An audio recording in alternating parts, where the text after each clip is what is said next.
श्रीकृष्णाय परमात्मने नमः। अथ दशमोऽध्यायः विभूतियोगः। श्रीभगवानुवाच भूय एव महाबाहो शृणु मे परमं वचः। यत्तेऽहं प्रीयमाणाय वक्ष्यामि हितकाम्यया। न मे विदुः सुरगणाः प्रभवं न महर्षयः। अहमादिर्हि देवानां महर्षीणां च सर्वशः। यो माम् अजमनादिं च वेत्ति लोकमहेश्वरम्। असम्मूढः समर्थ्येषु सर्वपापैः प्रमुच्यते। बुद्धिर्ज्ञानमसम्मोहः क्षमा सत्यं दमः शमः। सुखं दुःखं भवो भावः भयं चाभयमेव च। अहिंसा समता तुष्टिः तपोदानं यशो यशः। भवन्ति भावा भूतानां मत्त एव पृथग्विदाः। महर्षयः सप्त पूर्वे चत्वारो मनवस्तथा मद्भावा मानसा जाता येषां लोक इमाः प्रजाः। एतां विभूतिं योगं च मम यो वेत्ति तत्त्वतः सोऽविकम्पेन योगेन युज्यते नात्र संशयः। अहं सर्वस्य प्रभवः मत्तः सर्वं प्रवर्तते इति मत्वा भजन्ते मां बुधा भावसमन्विताः। मच्चित्ता मद्गतप्राणाः बोधयन्तः परस्परं कथयन्तश्च मां नित्यं तुष्यन्ति च रमन्ति च। तेषां सततयुक्तानां भजतां प्रीतिपूर्वकं ददामि बुद्धियोगं तं येन मामुपयान्ति ते। तेषामेवानुकम्पार्थम् अहम् अज्ञानजं तमः नाशयाम्यादमद्भावः यो ज्ञानदीपेन भास्वता। अर्जुन उवाच परं ब्रह्म परं धाम पवित्रं परमं भवान् पुरुषं शाश्वतं दिव्यम् आदिदेवमजं विभुम्। आहुस्त्वां ऋषयः सर्वे देवर्षिर्नारदस्तदा असितो देवलो व्यासः स्वमं चैव प्रवीशि मे। सर्वमेतद्धृतं मन्ये यन्मां वदसि केशव। न हि ते भगवन् व्यक्तिं विदुर्देवान दानवाः। स्वयमेवात्मनात्मानं वेत्थत्वं पुरुषोत्तम। भूतभावन भूतेश देवदेव जगत्पते। वक्तुमर्हस्य शेषेण दिव्या ह्यात्मविभूतयः।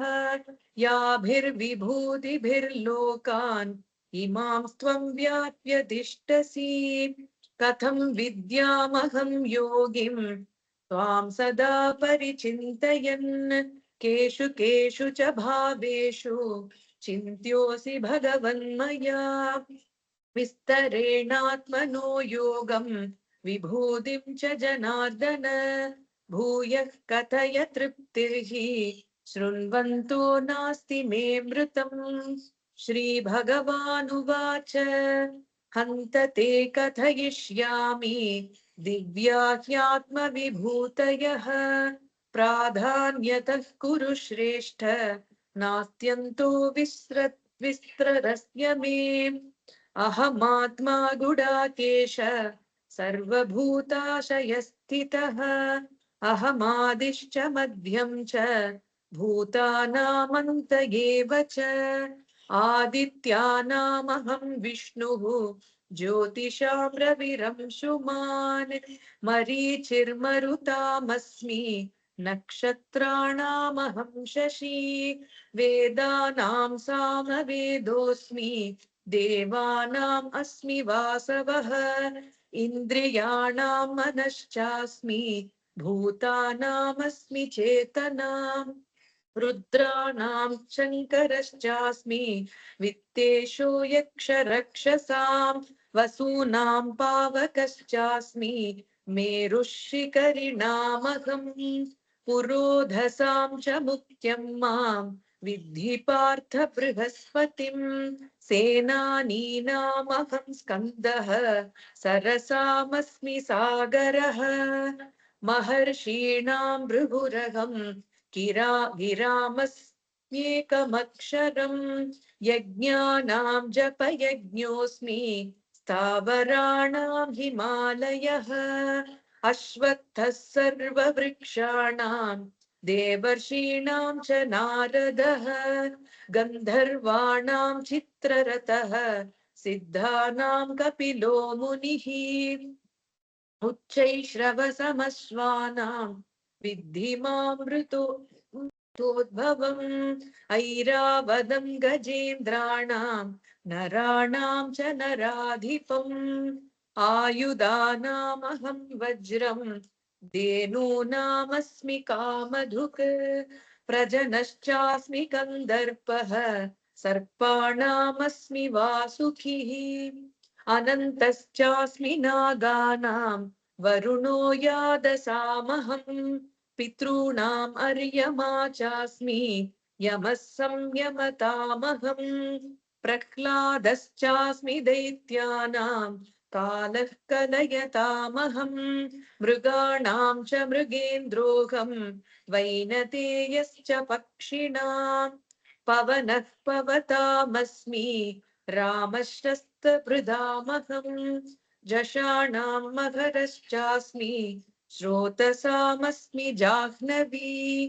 सर्गाणामादिरन्तश्च मध्यमश्चैवाहमर्जुन अध्यात्मविद्या विद्यानां वादः प्रवततामहम् अक्षराणामकारोऽस्मि द्वन्द्वः सामासिकस्य च अहमेवाक्षयः कालः धाताहं विश्वतोमुखः मृत्युः सर्वहरश्चाहम् उद्भवश्च भविष्यताम् कीर्तिः श्रीर्वाक् च नारीणां स्मृतिर्मेधा धृतिः क्षमा बृहत्साम तथा साम्नां गायत्री छन्दसामहं मासानां मार्गशीर्षोऽहं ऋतूनां कुसुमाकरः द्यूतं चलयतामस्मि तेजस्तेजस्विनामहं